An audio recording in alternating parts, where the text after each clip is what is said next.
Salut à tous, c'est Punk de la chaîne, bienvenue sur cette vidéo qui aujourd'hui va parler dialogue intérieur, self-talk, langage interne. On a plusieurs sémantiques pour la même logique, on en a déjà parlé sur cette chaîne, je vous ai déjà partagé plusieurs idées à ce sujet-là. Je souhaite continuer parce que je trouve qu'il y a des liens vraiment intéressants à faire entre la thérapie émotivo-cognitive, la PNL, l'auto-hypnose, euh, et toujours dans l'idée de bien recadrer ce que peut être un langage intérieur, un dialogue interne qui peut être positif. On a parfois un peu trop au travers de logique de développement personnel limite positiviste, voire une interprétation euh, un peu wouhou de la loi d'attraction, à se dire il suffit que je me dise plein de mots positifs, des belles images et autres, et ma vie va se constituer de façon extraordinaire, ce qui, ce qui n'est factuellement sur le terrain pas une réalité. J'imagine que beaucoup d'entre vous avaient plongé dans le travail intérieur avec des idées qu'on peut lire aussi bien dans des bouquins de PNL, de coaching et autres, à dire pensez positif, voyez positif, parlez-vous positif. Oui, mais c'est comme tout, c'est dans quel objectif, quel sens, quelle direction, quelle structure. C'est comme vous dire dépensez de l'argent, euh, ayez plein d'argent et soyez riche. Ok, d'accord, mais c'est quoi la structure déjà pour cumuler de l'argent, puis correctement dépenser mon argent, puis vivre dans la richesse et gérer cette notion-là. C'est des nominalisations qui parfois vont être dérangeantes et qui nous fait croire assez simplement qu'il suffit de. Alors, c'est vrai que c'est assez sympa de se dire il n'y a qu'à. Par contre, quand on le fait et qu'on n'a pas forcément les feedbacks à moyen long terme qui nous conviennent, c'est délicat. Si c'est un premier pas qu'on met à se dire bon, je modifie mon dialogue interne qui est vraiment dégueulasse vers quelque chose d'un peu plus positif, clairement on va avoir les feedbacks. Mais c'est pas très structuré. Ce qui est assez sympa, c'est de capter, par exemple, en prenant de la PNL la notion des métamodèles, où on sait qu'on va avoir un langage intérieur qui risque de violer les métamodèles, et donc on va se retrouver à avoir un dialogue qui peut être retravaillé pour modifier les états que ce dialogue crée. Si on prend la notion métamodèle, c'est en gros la linguistique de notre dialogue intérieur, un peu la sémantique qu'on prend en compte, mais pas du tout la couche supérieure qui va être les émotions, les sensations qui peuvent venir, et la couche encore externe qui va être l'historique qui emmène ces émotions, ces sensations, qui amène ce dialogue intérieur. Donc là, on est sur la première couche, et ce qui est cool quand on travaille sur le dialogue interne, c'est qu'on n'a pas besoin, dans un premier temps, d'être dans une notion d'émotion. On va avoir, là, on recroise un petit peu le discours émotivo rationnel.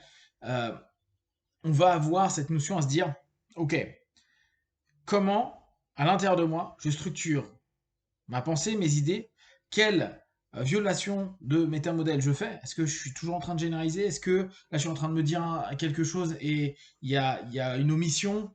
Il y a quelque chose qui est une lecture de pensée? Ah bah, je suis certain qu'ils vont penser ça de moi, etc., etc. Et le questionnement de base qu'on peut se faire au travers de cette perception du dialogue intérieur va nous modifier simplement l'encodage qu'on fait, c'est-à-dire la structure dans laquelle on va formaliser à l'intérieur de nous un langage. Un langage qu'on va bien sûr préciser, et plus on va le préciser, plus quand on va avoir quelque chose qui est dissonant, gênant, embêtant, on va simplement observer en nous, ok, cette expérience, il s'est passé quoi? Ma structure profonde me dit quoi? Donc l'ensemble des codages sémantiques et linguistiques, comment ils fonctionnent. Et je ne vais pas passer à la strate d'au-dessus, les sensations, et la strate encore d'au-dessus, mon histoire. Je vais simplement rester sur ce palier-là et me dire, ok, si maintenant je précise, je suis en colère par quoi? Non, c'est tous des connards, ils me saoulent. Ok.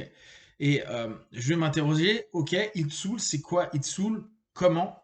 Qu'est-ce que ça représente? Est-ce que tu peux être plus précis? euh, je sais pas, il m'oppresse parce qu'ils disent telle chose. Ok? Donc, on commence à préciser. Donc, c'est je suis oppressé parce que des personnes, qui sont ces personnes? John, Jack, Bill, euh, me mettent dans une situation oppressante. Ok? Donc, quelle est cette situation? Me mettre dans un délai trop court. Ok? Qu'est-ce que ça crée donc? Ça crée colère, slash frustration. Je trouve petit à petit les différentes sémantiques. Et à la place de partir de cette petite phrase qui a entraîné un ensemble d'éléments dissonants à l'intérieur de moi, le fait que je commence à préciser, spécifier et voir non pas par rapport à des faits généraux, par rapport à une historique complètement filtrée, je suis en train de ramener à l'intérieur de moi, ok, qu'est-ce qui se passe, comment, où. Et à partir de là, commencer à aller diriger mon langage vers un rapport de quelles ressources j'ai, quelles options j'ai, quels choix j'ai.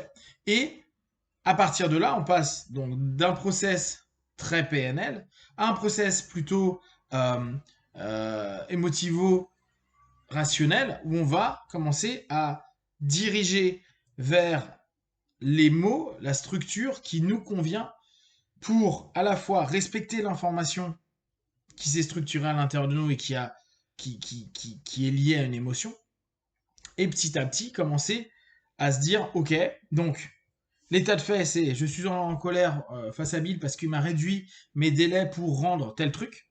Donc on est déjà très loin à tous ces connards, ces gars-là. Et au travers de ça, c'est qu'est-ce que je peux faire? Quelles sont mes options?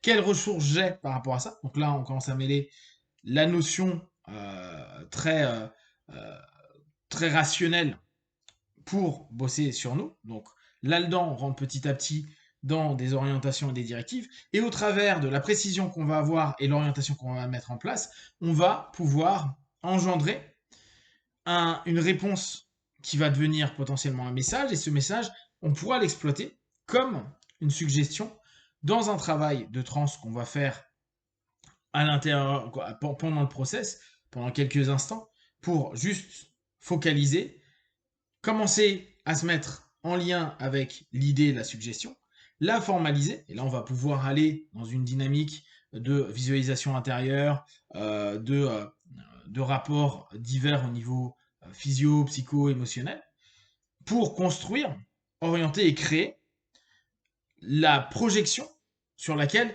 on va adhérer et surtout se mettre, et là on revient sur le principe entre la PNL et l'hypnose, dans un état qui va être plus ouvert pour aller vers une solution à la place de commencer à rentrer dans un dialogue sans fin, négatif, ou un substitut complètement faux de se dire non mais t'inquiète, même si c'est des connards, tout ira bien, je gère. Où on sent que on a beau se le répéter, ça va pas le faire.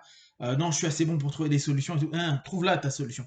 Commence pas à te raconter des histoires. Donc, en mêlant petit à petit ces trois logiques, cette logique de Ellis, cette logique de Bendler-Grinder, cette logique générale de l'hypnose, bah, on va pouvoir structurer le type de langage, le type d'encodage qu'on souhaite à un moment T. Alors bien sûr, parfois, dans l'immédiateté d'un échange, c'est pas toujours simple, mais ce qui nous intéresse, c'est le travail de fond qu'on peut faire autour de ces dialogues-là, autour de ces échanges, et se dire, ok, là, je suis parti au quart de tour, ou là, je pars en vrille pour quelle raison? Qu'est-ce qui se passe dans mes dialogues? Qu'est-ce qui se passe dans mes encodages? Et qu'est-ce que je vais pouvoir mettre donc régulièrement en place pour, ah bon, bah, je vais corriger mon métamodèle d'omission simple, et je vais y prendre de plus en plus attention. Donc, je vais commencer à structurer un langage rationnel qui va compléter à chaque fois l'ensemble du dialogue interne avec commission pour voir ce que ça va donner d'un point de vue psycho-émotionnel